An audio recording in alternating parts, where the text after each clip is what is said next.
الرحمن الرحيم waxaan halkan soo dhaweynaynaa amaal oo ah gabadh aad iyo aad halgamayadu ah gabadh qaaliya gabadh qalasada baan ku soo dhaweynaa gobolka Sool iyo gurigan aanu hadeer joogno anagoo ah gabdhaha SSC Khayr Cabdi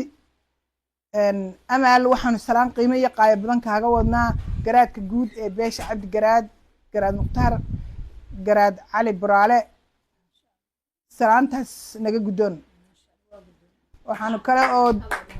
kale oo doonaynaa inaanu ku gudoonsiino hadiyado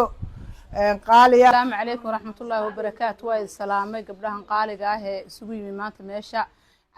waxaanu gaar ahaan salaamaynaa gabadha qalasada amaal ee ka timi gobolkii maxaan sheegaa taariikhiga ahaa ee Qardho ka timi maxaan sheegaa ayeeday anana aanu ayeeynahay anigana gaar ahaan ayeeday waxaan ku salaamaynaa aad iyo aad baan ku salaamaynaa garaadka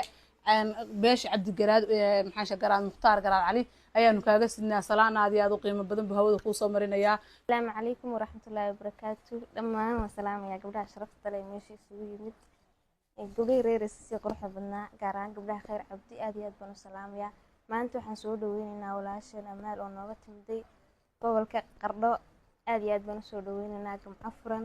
gurigaagii. bismillaahi raxmaani raxiim ilaahay baa mahad leh isugu keenay kulankan quruxda badan ee soo qaban qaabsheen gabdhii Khayr Cabdi oo reereeyay ahaa maasha Allah ee garaad Muqtaar garaad Cali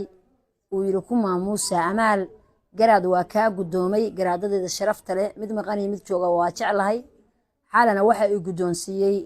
in garaad Ismaaciil baa uu gudoonsiiyay xalana wixii dhacay waa la arkayay dhalooyinka laga daawanayay caawana waa gabdhihii Cabdi garaad oo uu garaadkoodii ku amray inay hadiyadaha sharafta leh ugu wareejiyaan sharaf iyo karaamo reer tol waxa weeye waxaan joogaa gobolkii geesiyada waxaan joogaa gobolkii lagu deen jiray oo garaadada maasha Allah garaadadayda shacab iyo dawladda SSC madaxaan u saarahay sharaf iyo karaamo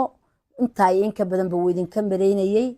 waxa weeye tolkay baateen wixii aan qabanayna kuma mahadsaneen anigu laakiin haddaad in ku tala gashay inaad ugu maamustaan oo ay mahad celisaanin de guri gobol wixii lagu yiqiin weeye ilaaha baa mahad leh sharaf iyo karaamo Allah idin barakeeyo sharaf iyo karaamo wasalaam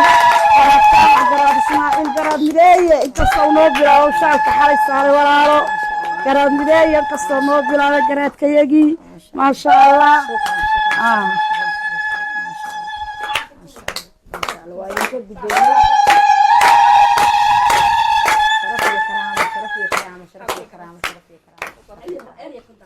waa maadsantahay ayeeyo macaan walaalle wax walba waa nahay halgamaadii qalasadii annagoo ku jecel gacalkayo walaalahay bahayeeyada maasha Allah shaalkii iyo maxaan iraadayay waxaa noogu horeey garaadkeeni garaad mideeye garaad jaamac garaad Ismaaciil garaad mideeye